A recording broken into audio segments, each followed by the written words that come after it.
Get away! Get away! You. Ugh. Ugh. Ugh.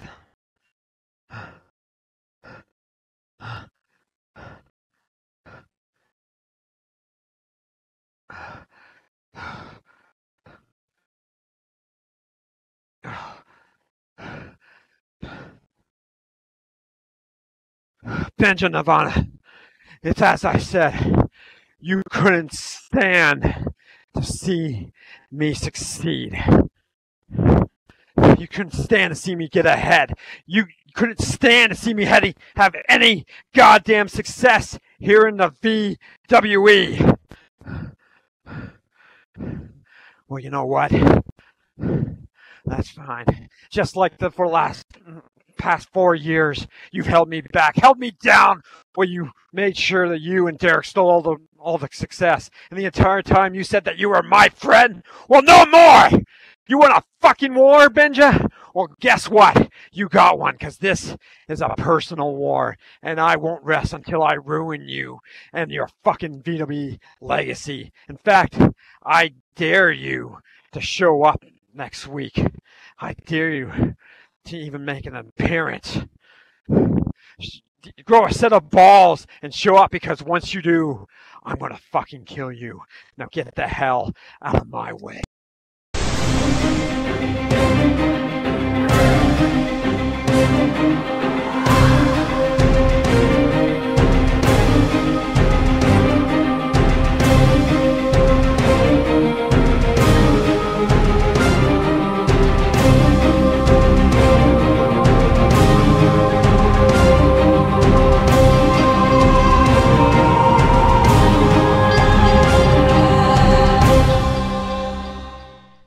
Ladies and gentlemen, this is your captain speaking, Rainbow Falcon, and welcome to VWE Unleashed.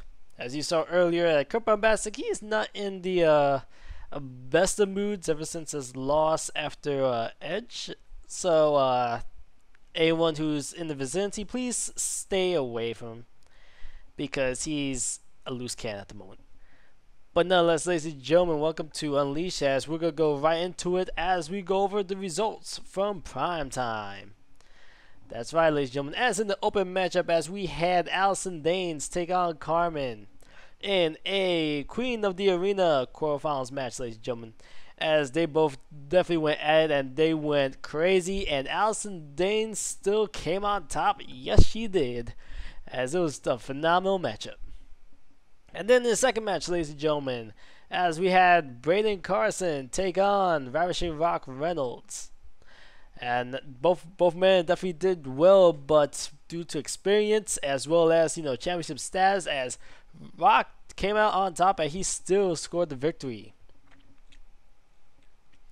And then, ladies and gentlemen, as we had Alexandra came out pretty much stating that she's on neither side of the war. She wants to stay as neutral as possible. Same thing with Vince Easterwood. And then, ladies and gentlemen, in the main event, as I did not even know this was actually going to happen, as it was Kieran Darkwatch, as he was supposed to take on me, and I had no clue. I couldn't even prepare for this type of matchup at all. But Kieran, he got the one up on me, and same thing as all seasons, he got the one up on me, and it was very disappointing. But now, ladies and gentlemen, as I heard that we have a video to take a look at, so we're going to patch you in right now.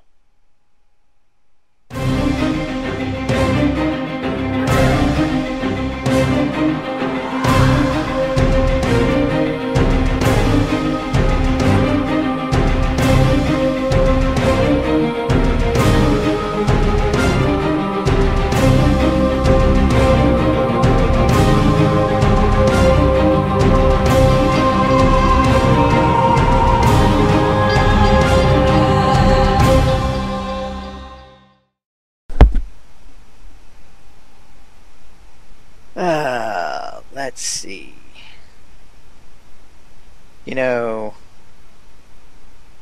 everybody always wants to know what's it like to be Kieran Darkwatch. I'll tell you. Have you ever just been able to do whatever you wanted without any consequences? Well, that's not what it's like.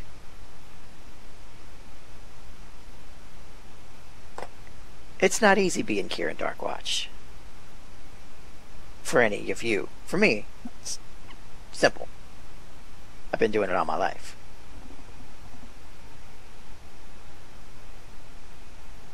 What is it to be Kieran Darkwatch? To be Kieran Darkwatch is having command over every situation that you can put yourself in and not feel the pressure.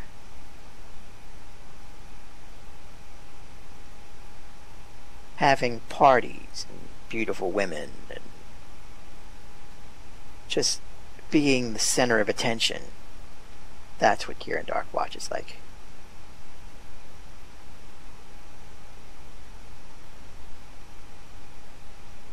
Who's not Kieran Darkwatch?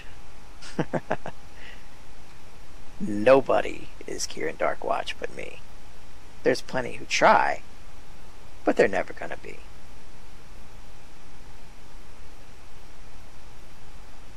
Which is why I've decided to open up the school of how to be like Kieran Darkwatch. Now, I'm not gonna lie. It's not gonna work for everybody. Simply because in order to be like Kieran Darkwatch, you need to be the best you that you can be. And frankly, even some of you at your best is still no comparison. But there are a few people here in the VWE who have the potential. People like Falcon. Now, Falcon, I know you've had a little trouble recently. And I can help you with that. I can make you the man. Well, almost the man. So somebody like you could benefit from coming to the school of being like Kieran Darkwatch. Rock. Rock is one of those guys who's kinda on my level, but still not quite there yet. But he's getting close. If he were to take some tips from me, he might just be almost like Kieran Darkwatch. Now, Jeffrey Fireguard. Sorry, Jeff. Can't do anything for you. I know as much as you try to emulate me, it's just not happening. Even at your best, you're never going to be anywhere close to being like Kieran Darkwatch, much less being Kieran Darkwatch.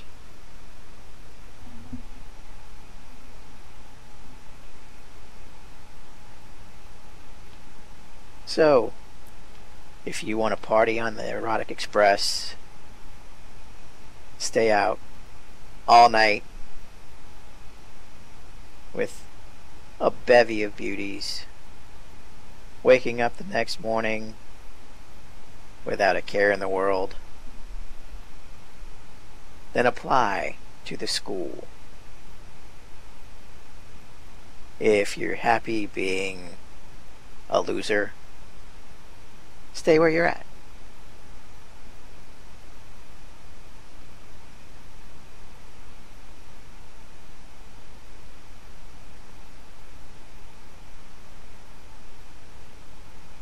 Now, run along.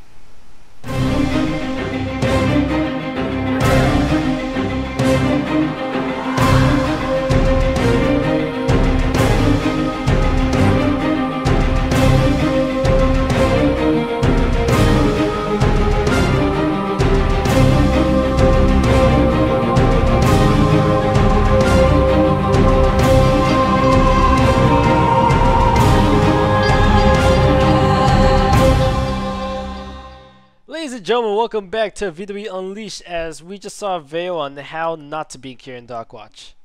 Seriously, who wants to be Kieran Darkwatch? Not this guy. But nonetheless, ladies and gentlemen, as we open up the show with Derek Cole calling out Jackson Dune from the back. But lo and behold, Jackson Dune had other plans in mind as he pretty much took out Ren Blackheart, which was Derek Cole's protege, as both him and Cobra Bastard was in the back, leading to Derek Cole to run to the back to pretty much help out Ren Blackheart, but it was a trap, ladies and gentlemen, as Jackson Dune threw down a trust system right on top of Derek Cole, leaving just a battered body. Honestly, I don't even know if Derek Cole is going to be able to make it to the KDRE at this point in time.